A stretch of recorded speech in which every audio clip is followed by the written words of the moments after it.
நண்பர்களுக்கு வணக்கம். மீண்டும் உங்கள் குழந்தை ஆதி. இப்ப இந்த துப்புரவு பணியாளர்களுடைய ஒரு போராட்டம் ஒண்ணு போயிட்டுருக்கு இல்லையா? அத பத்தி சில கருத்து பதிவிடலான்ட்டு இருக்கேன். ஒரு விஷயம் யோசிங்க. இந்த உலகத்துல உள்ள நம்ம எல்லாருமே வாழணும்னா, முதல்ல சாப்பிடணும். சாப்பிடணும்னா, அதுக்கு விவசாயம் செஞ்சாகணும் இல்லையா? சரி சாப்பிட்டோம். சாப்பிட்ட பிறகு கழிவு. கழிவு போயாகணும். இப்ப இது 2மே பெரிய இம்பார்ட்டன்ட்.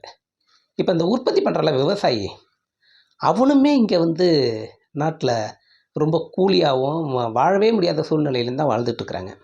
சரி, அதெல்லாம் சாப்பிட்டு முடிச்சு நம்மலாம் வெளியேற்ற கழிவுகள சுத்தம் பண்ணி, இந்த நாட்ட சுத்தம் படுத்துற இந்த துப்புரவு பணிய செய்றவங்களும், அதே நிலையில தான் இருக்கிறாங்க. இப்ப விவசாயி போராடி, போராடி இன்னும் போராடிட்டு செத்து மடிஞ்சு, அடுத்தடுத்த ஜெனரேஷன்ல போராடிட்டு தான் இருக்கிறாங்க. அந்த வலி எப்ப தெரியும்னா, எல்லோருக்கும் ஒரு நேரத்தில பிரச்சனை வரும்போது தான், அந்த வலிய எல்லாரும் உணருவாங்க. ஆனா இது இருக்குல்ல, இந்த கழிவு வெளியேற்றுறது. அவன் கழிவ அவனே சுத்தம் பண்ணணுன்ற சூழ்நிலை வந்தா தான் தெரியும், இதனுடைய வலி என்னன்ட்டு. இதில கூட தலைவர் திருமாவளவன் வந்து ஒரு கருத்து ஒண்ணு பதிவிட்டிருந்தாரு. அது வந்து மிக முற்போக்கு சிந்தனையான கருத்து அது.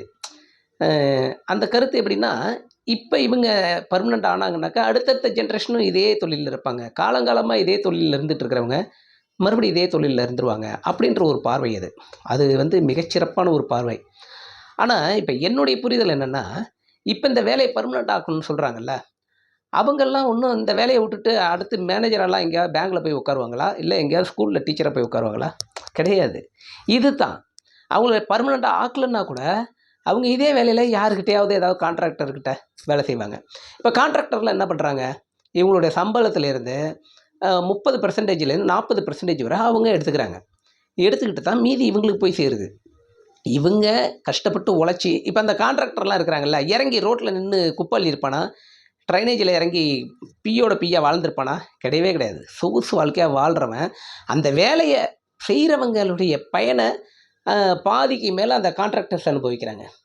ஏன் அது துப்புரவு தொழிலாளர்கள நீங்க வந்து கவர்மெண்ட் ஆக்கிடுங்க. கவர்மெண்ட் வேலையா ஆக்குங்க. அதில என்ன குறைஞ்சிற போகுது? அவங்களுக்கு என்ன வெறும் கையெழுத்து மட்டுமே போட்டு நோகாம ஏசி ரூம்ல உட்காந்துட்டு வேலை செய்றவங்களுக்கு 1,50,000 2,00,000 வர சம்பளம் குடுக்குறப்ப, நாட்டையே சுத்தம் பண்ற இவங்கள கவர்மெண்ட் ஸ்டாஃப் ஆக்குனா என்ன? அதிகபட்சம் என்ன 30லேருந்து ஒரு 50,000த்துக்குள்ள சம்பளம் குடுத்துருவீங்களா மாசம்? அப்படியே அந்த சம்பளத்த வாங்கி அவங்க என்ன ஜமீன்தார் ஆவப்போறாங்களா நாட்டுக்கு? கிடையாது. அவங்களுடைய வாழ்வாதாரத்துக்கு அவங்களுக்கு அதுவே பத்தாது இப்போ உள்ள கால சூழ்நிலைக்கு. ஏன்னா, இதெல்லாம் ஏன் இந்த கவர்மெண்ட் கவர்மெண்ட் இல்ல, எந்த கவர்மெண்ட் வந்தாலுமே இந்த மாரி சில விஷயங்கள்ல இப்படி தான் இருக்கிறாங்க. அது ரொம்ப மனச கஷ்டப்படுத்துது.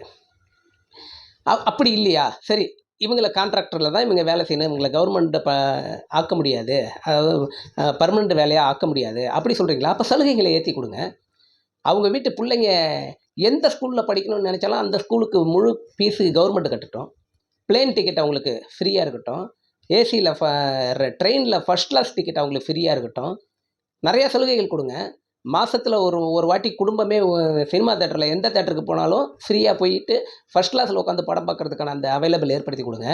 எந்த மருத்துவமனைக்கு போனாலும் இந்த ஊழியர்கள், துப்புரவு தொழிலாளர் ஊழியர்களுக்கு மட்டும் அவங்களுடைய அந்த துப்புரவு தொழிலாளர் அந்த கார்ட காட்டினாலே போதும், அவங்களுக்கு வந்து இப்போ இலவச பணி செய்யணும். அவங்க அந்த கார்ட காட்டினாலே போதும், மெடிசன் குடுத்தாகணும். அப்படி ஒரு ரூல்ஸ் போடுங்க. எல்லாத்தையும் ஃப்ரீ ஆக்குங்க. அவங்க ஒண்ணும் பெர்மனன்ட் ஆக வேணாம். டெம்பரவரியாவே இருந்துட்டு போட்டும். அதெல்லாம் குடுங்க.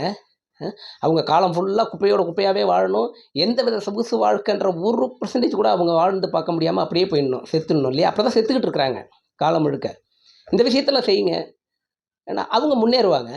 அவங்களுடைய காசு மிச்சமாகும். அவங்களும் நல்ல வாழ்க்கை வாழ்ந்து பார்ப்பாங்க. காசு மிச்சப்படுத்துறது எதுக்கு? நல்ல வாழ்க்கை வாழ்ந்து பார்க்க தானே! நெனைச்சத வாழ்ந்து பார்க்க தானே! அத செய்வாங்கல்ல. அந்த மாரியான சில விஷயங்கள் செய்யுங்க. நம்ம நம்ம வாழ்றதுக்கு உண்டான உற்பத்தி பண்ற விவசாயிய பத்தியும் கவலைப்படுறதில்ல. அடுத்தும் நம்ம வாழ்றதுக்கு உண்டான தூய்மைப்படுத்துற அந்த அடிமட்ட தொழிலாளர்கள பத்தியும் கவலைப்படுறதில்ல.